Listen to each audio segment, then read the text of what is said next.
kepada Allah Subhanahu wa taala, melainkan dengan sikap riya atau sombong supaya mendapat pujian dari orang lain.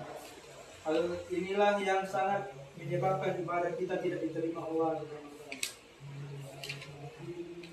Rasulullah Shallallahu alaihi wasallam pernah bersabda, keikhlasan dalam beragama cukup bagimu amal yang sedikit.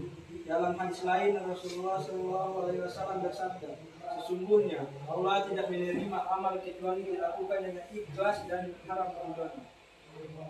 Imam Syafi'i pernah memberi nasihat kepada seseorang temannya, wahai Abu Musa, jika engkau berijtihad dengan sebenar-benarnya, sesungguhnya untuk membuat seluruh manusia ridho atau suka, maka itu tidak akan terjadi.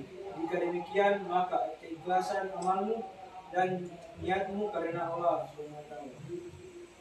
Karena itu, tidak heran jika Ibnul Qayyim memberi perumpamaan seperti amal tanpa keikhlasan seperti musafir yang mengisi kantong dengan kerikil pasir, memberatkan tetapi tidak bermanfaat.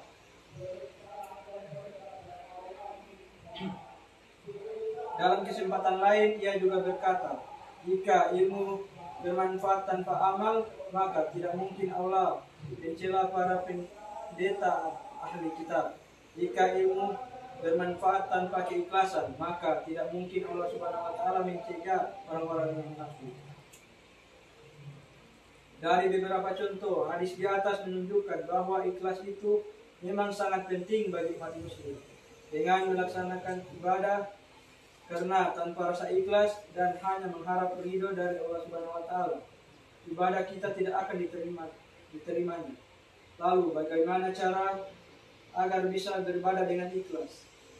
Cara agar kita dapat mencapai rasa ikhlas adalah dengan mengosongkan pikiran di saat kita sedang beribadah kepada Allah. Kita hanya perlu memikirkan Allah, sholat untuk Allah, zikir untuk Allah. Semua amal yang kita lakukan hanya untuk Allah. Lupakan semua urusan duniawi, kita hanya tertuju pada Allah.